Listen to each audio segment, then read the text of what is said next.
মদিনার বাতাসে আজ এক শান্ত সুবাস। সূর্যের কোমল আলো মসজিদে নববীর মিনারে পড়েছে, আর পায়রাগুলো উড়ে বেড়াচ্ছে তার মনের মতোই শান্তিতে। রাসূল সাল্লাল্লাহু আলাইহি ওয়াসাল্লাম বসে আছেন সাহাবাদের মাঝে। তার মুখে মৃদু হাসি, চোখে অত্যন্ত মায়া, যেন প্রতিটি সাহাবীর জন্যই তার হৃদয়ে আলাদা একটি জায়গা রয়েছে। আবু বকর রাদিয়াল্লাহু তাআলা আনহা, উমর রাদিয়াল্লাহু তাআলা আনহা, উসমান রাদিয়াল্লাহু তাআলা আনহা, আলী রাদিয়াল্লাহু তাআলা আনহা সবাই চুপচাপ নবীজির কথা শুনছে। যেখানে রাসূল সাল্লাল্লাহু আলাইহি ওয়াসাল্লাম বলছেন, একজন মুসলিম ভাই আর একজন মুসলিমের জন্য আয়নার মতো। অনেক কথা বলার পর কথা শেষ হলে সবাই ছড়িয়ে পড়ে নিজেদের কাজে। তবে একজন তরুণ সাহাবী থেকে যায়, তার চোখে এক ধরনের দুঃখের ছায়া। সাহাবীটি আস্তে এগিয়ে এসে বলল, ইয়া রাসূলুল্লাহ সাল্লাল্লাহু আলাইহি ওয়াসাল্লাম, আমি একটা কথা বলতে চাই। নবী মুহাম্মদ সাল্লাল্লাহু আলাইহি ওয়াসাল্লাম মমতা ভরে থাকালেন এবং বললেন, বলো আমার ভাই। সাহাবী বলল, ইয়া রাসূলুল্লাহ, আমি যখন আপনার মুখের দিকে তাকাই আমার মন প্রশান্ত হয়, কিন্তু যখন আপনার কাছ থেকে দূরে যাই তখন বুকটা ভারী হয়ে যায়, মনে হয় যেন কিছু হারিয়ে ফেলেছি। সাহাবী বলল, হুজুর, আমি যখনই ভাবি একদিন আপনি এই দুনিয়া ছেড়ে চলে যাবেন, আমার কলিজাটা কেঁপে ওঠে। আমি যদি জান্নাতে যেতে না পারি তাহলে আমি আপনাকে আর কখনোই দেখতে পাবো না। তার কণ্ঠ ভারী হয়ে গেল, সাহাবীর চোখে অশ্রু জমে উঠল। মসজিদের ভেতর নিস্তব্ধতা নেমে এলো।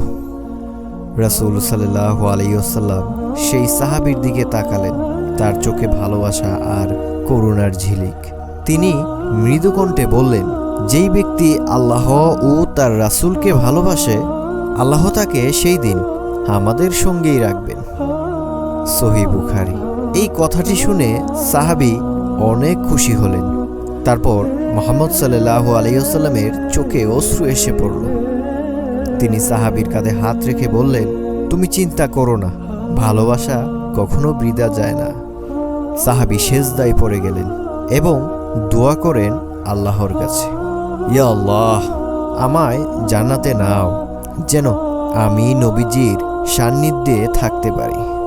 সেই রাতেই নবী করিম সাল্লাল্লাহু আলাইহি ওয়াসাল্লাম তাহাজ্জুদের নামাজে দাঁড়ালেন। চোখে অশ্রু, কণ্ঠে কোমল সুর।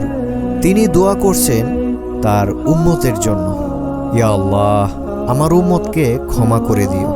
ওরা আমাকে ভালোবাসে, অথচ আমায় না দেখেই ভালোবাসে। মদিনার নিস্তব্ধ রাত যেন কেঁদে উঠল তার দোয়ায়। এমন ভালোবাসা যা কোনো রাজা বা ধনীর নয়, এটি এক আল্লাহর রাসূলের, যিনি তার উম্মতের জন্য চোখের পানি ফেলছেন। তারপর বেশ কয়েক বছর চলে গেল। প্রিয় রাসূল সাল্লাল্লাহু আলাইহি ওয়াসাল্লাম আমাদের মধ্য থেকে বিদায় নিলেন।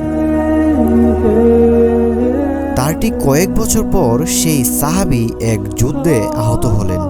শরীরে ক্ষত, কিন্তু মুখে প্রশান্তি। তিনি ফিসফিস করে বললেন, ইয়া রাসূলুল্লাহ, আমি শীঘ্রই আপনার কাছে আসছি। তার চোখ বন্ধ হয়ে গেল, আর মুখে ছিল এক শান্ত হাসি। চারপাশে সাহাবীরা কাঁদছে। এই মৃত্যু কোনো হার নয়, এটা নবীর সাথে সাক্ষাতের শুরু। মুহাম্মদ সাল্লাল্লাহু আলাইহি ওয়াসাল্লাম ও সাহাবীদের মধ্যে কেমন সম্পর্ক ছিল? একদিন নবী মুহাম্মদ সাল্লাল্লাহু আলাইহি ওয়াসাল্লাম বলেন, আমার সাহাবীদের কেউ গালি দিও না। যদি কেউ পাহাড় সমান সোনাও দান করে, তবুও সে সাহাবীর অর্ধেক ঈমানের সমানও হতে পারবে না। তার কণ্ঠে গর্ব নয়, ভালোবাসা, কারণ তিনি জানেন এই মানুষগুলো তাকে শুধু নেতা হিসেবে নয়, ভালোবাসার কেন্দ্র হিসেবে মানত। মদিনার বাতাসে আজও সেই ভালোবাসার ঘ্রাণ আছে।